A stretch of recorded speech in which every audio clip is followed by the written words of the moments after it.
Hi, everybody. This is the comic book guy, the amazing, spectacular, terrific, the great one, the people's champion. Your host, the Hut. Welcome back to the comic book hut, and hopefully you like this video. Well, got a little comic book story for you. This has to do with Captain America and an editor that is one of the most unpopular individuals when it comes to the comic book industry within the realm of the fans. Let me read you the headline. It's from Bounding into Comics. Marvel Comics executive editor reflects on Captain America Hydra reveal. Quote, "We were perhaps under-concerned about the impact that this moment was going to have." Oh, really? Now, I would mention this article is actually poorly written. I read this before, and there's a couple of errors in this, grammatically, and no spell check in it. While has no regrets regarding, this is how this starts. While he has no regrets regarding the controversial storyline itself and generally feels like it wrapped up in a mostly satisfying way, Marvel Comics executive editor, the punk, Tom Brevoort, and that is his official name here at the Comic Book Hut. It's been that way for the last 7 years. The punk, Tom Brevoort, has admitted that those involved in the controversial decision to reveal the original Captain America, Steve Rogers, as a longtime Hydra sleeper agent, were perhaps under-concerned about the impact that this moment was going to have when it hit. Now, Captain America has always been described as the goodness of the Marvel Universe. During the original Secret Wars, the whole concept was good versus evil in the Marvel Universe. And at the end of that story, it was Captain America versus Doctor Doom. The greatest evil versus the greatest hero in the Marvel Universe. Not the most powerful hero, but the most determined, only wants to do good. And the creator of Captain America, you can look this up on YouTube. He said that Captain America only wants to do good. He doesn't want to do bad. It's all about being a good person. And Marvel clearly didn't understand that, and they do not continue to understand that. Because it's not about goodness that comes from these companies. Nothing but pure, unadulterated evil. It's coming from Marvel Comics to this day and DC Comics.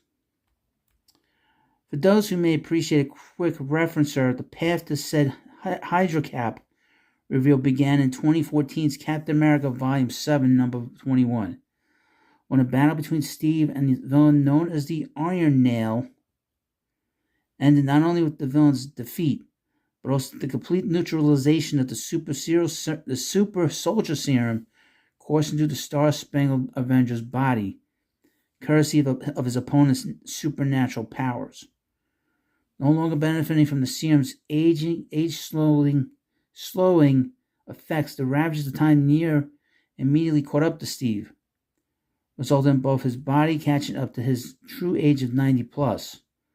Although the ice preserved him after World War II, he still would have aged, on the case therein, if not for the serum and the loss of his super athleticism.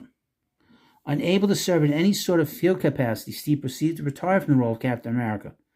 In doing so, personally passing the mantle to his former sidekick and longtime friend Sam Wilson. However, rather than give up the superhero game completely, Rogers instead opted to take a more strategic role with the Avengers and serves as the team's overall man in the chair. After 2 years real-time in this role, during which he would notably be erased and brought back into reality thanks to the events of Secret Wars, Steve would eventually find himself embroiled in the breakout at Pleasant Hill, a SHIELD-operated super prison whose inmates had their minds forcibly manipulated by Kobik, a version of the Cosmic Cube which had birthed itself into sentience as a young girl, into abandoning their villainous ways. Entering the prison to find Kobik and help her restore order, Steve is ambushed by his longtime enemy Crossbones, who proceeds to savagely beat him within an inch of his life. But right before Crossbones delivers the final blow, Kobik, who has since grown attached to Steve, steps in to give him a fighting chance, warping reality itself to restore him to proper super soldier serum-powered self. In the aftermath of Pleasant Hill, the Marvel Universe seemed to gently settle back into its status quo, with Steve even once again donning the Captain America identity. Yet, unbeknownst to even the hero himself, was the fact that, thanks to Kobik, had been indoctrinated into the ways of Hydra by the Red Skull during his internment at Pleasant Hill. The young Cosmic Cube had used the opportunity of Steve's revival to also rewrite his actual history and reestablish him as having been both a Nazi supporter and a Hydra sleeper agent since the earliest days of the war.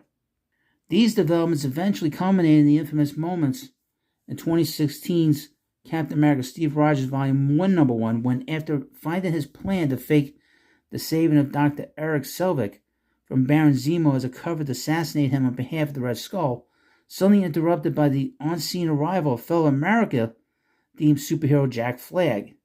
Steve proceeds to throw him out of an airplane's cargo hold before assuring said scientist of his allegiance with the confident declaration of Hail Hydra.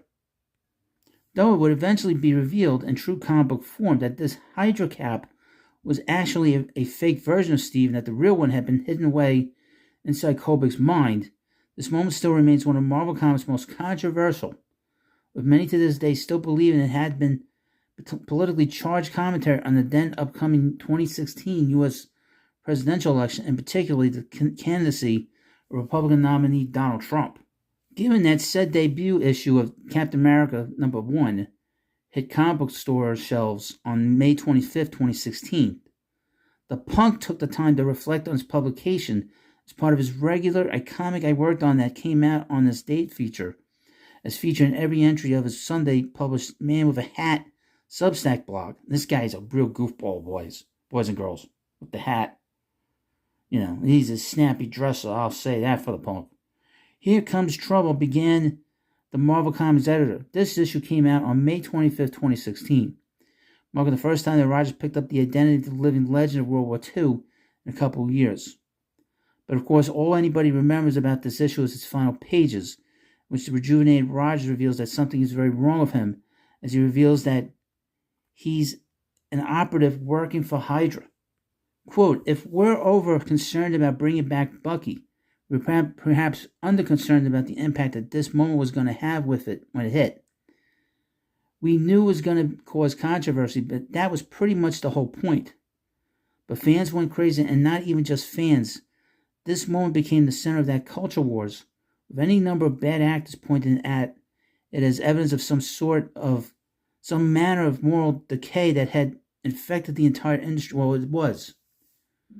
This was about undermining a great hero. Just leave the hero alone. Just put him in a great story, come up with a great story, and have him solve his way through it. You don't have to turn him into a villain. They didn't have to do that. Things were serious enough that I received death threats for allowing this to happen. I doubt that. I had to cancel an appearance at that year's Baltimore Comic Con due to a threat that was sent from the Baltimore area, and that the police we consulted considered a legitimate threat and not just some blowhard spouting off. Fun times. The person who got hit the hardest was probably right and Spencer, and most of those who were angry didn't want to hear that this was just the first move in a carefully constructed storyline that was going to play out over the next 18 months or so. This was not a story that was considered really popular. Okay. Bringing his thoughts on the issue to a close, the punk asserted it was a big, brassy story, maybe too big at certain points, and one that Nick almost lost control of at one point or another.